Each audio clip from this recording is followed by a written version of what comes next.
Tugas kelompok, pendidikan kewirausahaan.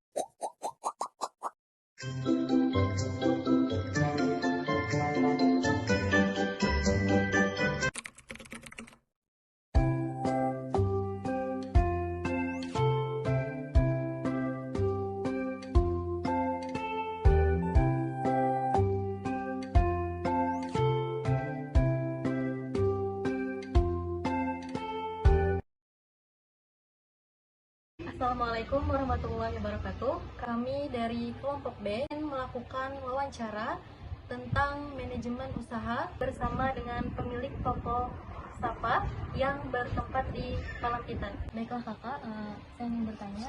Pertanyaan pertama, sejak kapan kakak mendirikan usaha ini? Sebenarnya kalau dari pertama ada bukan dari toko, dari kuliah sebenarnya sebenar-benarnya gitu. Cuman yang namanya dari kuliah loh beda kalau kita sudah betoko itu kan memang beda ya. Nah, kalau betokoan ini habis kuliah lulus habis nikah langsung lah di toko lagi. Berapa orang tenaga kerja yang ada di sini? Biniannya 4, habis itu BA 3, lakian 3, 10, magang 1, 11 gitu kan. 11 orang. Pada jam berapa biasanya kakak membuka dan menutup toko? Kalau hari-hari biasanya dari jam 9 pagi sampai jam 10 malam. Kalau Ramadan beda. Kalau Ramadan biasanya kami landung ya tuh dari jam 10 pagi sampai jam 11 malam. Tapi tutup pas tarawih tutup. Itu jam Ramadan. Kenapa kakak memilih untuk membuka usaha kakak tuh di tempat ini? Dulu kan sana yang pertama buka toko. Nah, biar orangnya jadi kalau misalnya ke Mandak lawan toko-tokonya, kami kan menyewakan halamannya. Jadi udah pindah semuanya lawan toko-tokonya, lawan orang-orangnya ke sini gitu. Apa ada alat yang kakak butuhkan untuk menunjang usaha kakak ini? Kalau alat itu sebenarnya lagi menggarap bang, ini kayak alat kasir. Bagaimana kakak mengelola rantai pasukan bahan atau material yang diperlukan? Per hari itu dipilah-pilah, oh ini yang habis hari ini mesan ini gitu.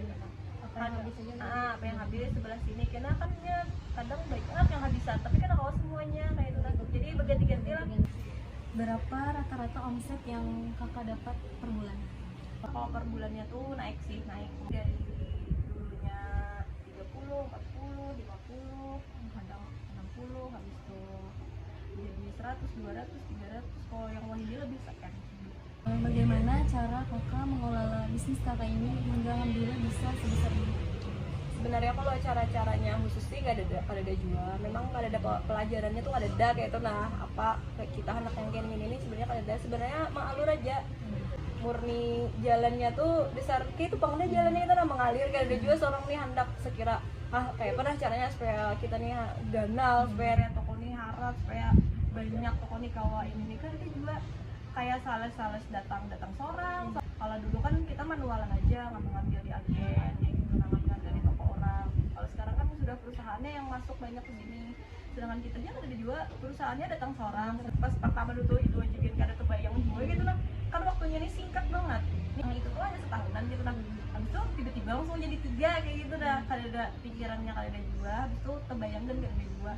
Dia mengalir aja gitu. Nah, yang intinya tuh seorang tuh jujur, usahanya tuh jujur. Soalnya ada barang-barang yang kita tuh ada lebihan dari agen, misalnya lo ada yang kesalahan itu tuh ya bujur-bujur lah kita intinya tuh menjalaninya tuh. Nah, jangan sampai tercampur lawan yang kada bujur, maksudnya yang kada halal gitu. Kadang rancak nota-nota tuh salah kayak tuh. Nah, dari orang keuntungannya lumayan loh itu, misalnya kada kita belikan habis itu kada kita padahi kayak gitu. Nah, biasanya berapa ratus ribu, bahkan ada yang jutaan biasanya kalau kesalahan dari orang kayak gitu.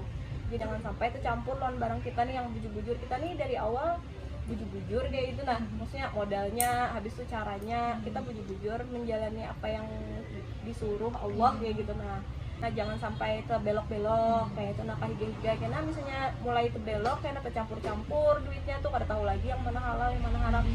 Nah, itu mulai itu sudah kak pasti kada pecangan mulus kayak itu. Nah, jangan melihat di orang, maksudnya tuh jalan aja seorang kayak itu. Nah, ampun seorang nih jalan jangan terlalu melihat orang, apalagi sampai menyembeti orang gitu, nah maksudnya apa-apa tuh orang bisa meti kena mahasut-hasut pelanggan kan misalnya anu nih di sini aja gini, di sini anu tuh jangan kodenya misalnya. Nah jangan sampai kayak itu. Pertanyaan terakhir, pesan kakak untuk para pembisnis muda untuk bisa membangun bisnis suksesnya. Untuk pesannya yang pertama itu tuh ya tadi jujur lah, habis itu ikuti aja alurnya kayak gitu. Nah habis itu semangat, karena kan yang namanya kita bisnis tuh apa gitu. Nah perjalanannya tuh perjalanan yang sedikit dulu, sedikit. Jadi misalnya orang-orang di luar sana misalnya kita tuh lagi di posisi sedikit loh, jalani aja kayak gitu.